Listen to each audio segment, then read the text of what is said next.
We all wanna change. We all wanna be somebody else. I wanna visit all the places nobody goes. I wanna teach all the things that nobody knows. I wanna grow wings, leave the coop, learn to fly. Bungee jump from the tallest building in Dubai. I wanna fly around town in my UFO. I wanna eat real food, not the GMOs. I wanna make moves, call the shots like the boss. I wanna love like I never lost.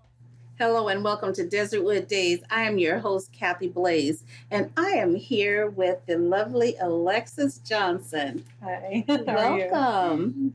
Thank you. I'm so happy to be here. Well, it's such a pleasure to have you. So, Alexis, you're a screenwriter. Yes, that's my primary mode. Yes. And you were a filmmaker also, weren't you?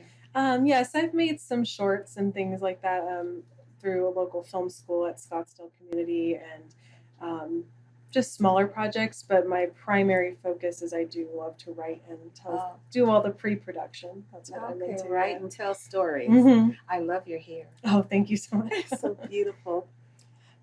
You are such a talented woman. You have been writing poetry and screenplays since the age of 8. Mm-hmm. Where'd that inspiration come from at such a young age? I really don't know. I just kind of woke up one day and started doing it.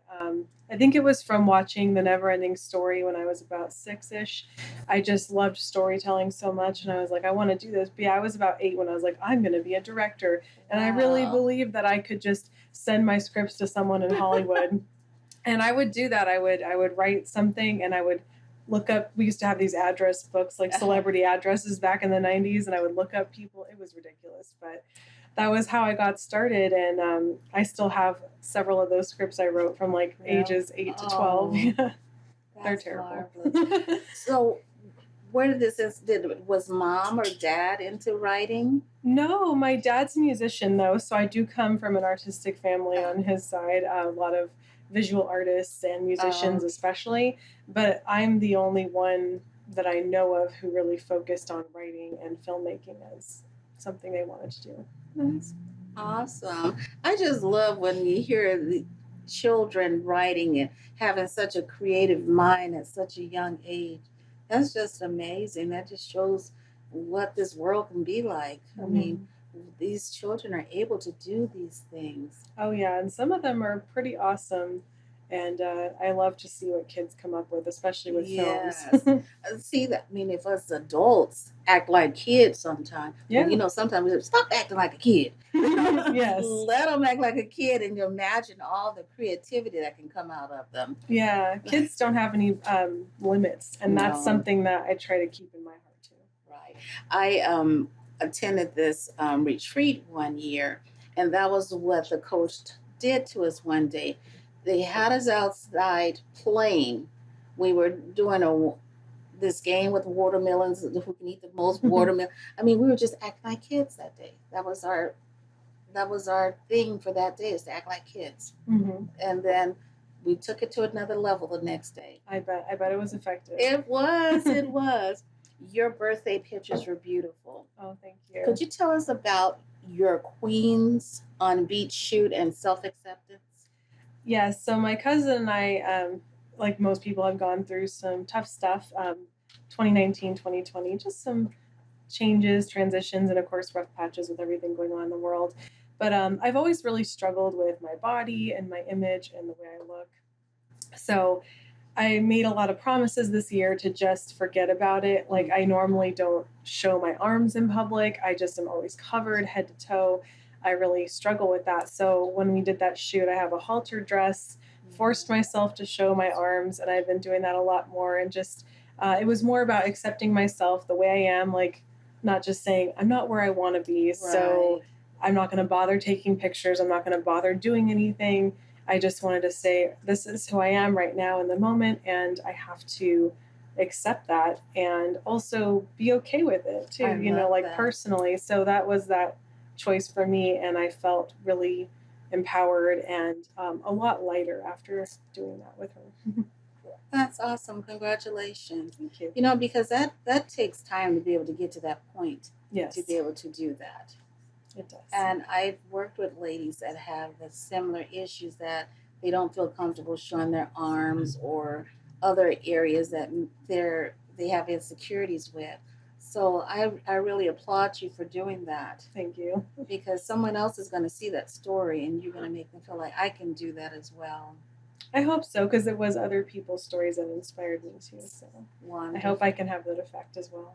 Wonderful. So are these just pictures personal, or are you using them for anything? No, they're just personal. I did write a blog post about what we chose to do this for and why, the background story, but they're just more for myself, and if people get something out of it, then great. Wonderful. I want to talk more about self-acceptance, because I believe in telling stories, and being a screenwriter, you're telling stories. I mean, a lot of that is you. It's coming from up there, and if you're not accepting yourself, are you being truthful and honest and giving out what you need to? So we were talking about your new photos and accepting yourself the way you are, and loving yourself just the way God created you. So do you feel that that will change you when it comes to doing some of your screenwriting? You'll be able to be more open and honest with, maybe open and honest with some of the characters. Yeah, I do think for me, I go through I joke that I go through an existential crisis at least once a year. And so when it comes to my art in particular, and I think I really struggled with not fitting into Hollywood, and not, I still don't fit into that arena, and I found other arenas where my work is more appreciated. Right. And we can talk about that later. But yeah, they're just accepting that what I write is what I write. I don't need to change. I don't need to tweak things. Like, when people say be yourself, it can be such a cliche, but I truly believe that with all my heart, because, I don't want to conform and do what other people are doing. Sure. And there's nothing wrong with what other people are doing, but I want to write what I want to write. And that's kind of funny, because most of my scripts have been more accepted in other parts of the world rather than the US. And so that's something I found really interesting in my journey, but I feel like I have an audience and I have somewhere to go with it, rather than just laying on my floor being sad because Hollywood won't accept me. Right. There's someone, your work is for someone out there. Yes. Yeah. It doesn't does it really matter who they are, where they're from, as long as someone is accepting your work? Yeah, not at all. I mean, I think I do have probably a niche audience, like most people who create, but it doesn't matter to me. I'm just happy to be sharing my stories with the world. Wonderful. You've come a long way as a screenwriter. I recall you doing a web series, the Sting Chronicles, in 2013. What was your fondest memory about that? I think working with my co-creator, who's a long-term friend, Rad Weir, he and I had fun creating that, but it was a long haul. We did 28 episodes, like 14 in 2 seasons, as we said, and then we made a 45-minute shorter film for it in the end, with no budget, and just like a great team of people who were dedicated, including my husband and including my cousin, who I shot the pictures with. She's also a visual artist. So we all kind of collaborated and told this, and got to work with great people like you and meet new people, and local Arizona, actors. And all that. That's so awesome. It was great. Congratulations on your 17 recognitions and 10 wins for The Guide. Yes. That had to be an amazing feeling. Tell us about The Guide. Well, the 10 wins, actually, 8 of them were for The Guide and 2 were for another one, but 10 total. Yeah, and The Guide is sort of a retelling of the fairy godmother story, where she's the heroine, and it's in my own world that I made up, and it's not like this is just another fairy tale retelling, but I set it in a world that's kind of based on Pacific Islander cultures and Asian cultures, and it's just where that character gets to actually have the story, have the romance, have the epic, tale to tell. So that's a little bit about that one. You know what? It has to be amazing to be able to tell stories. I mean, that we have this imagination, because you know what? There's someone else out there that may be having that same imagination about these creatures or these goddesses and things like that. But you're putting it out there for them to see and really say, "Oh, I visualize that. I Yes. love that. So that's amazing to be in your role to give that. Yeah, I'm really looking forward to seeing them come to life. Hopefully sooner rather than later, but that's the goal, definitely. What would you tell an aspiring screenwriter?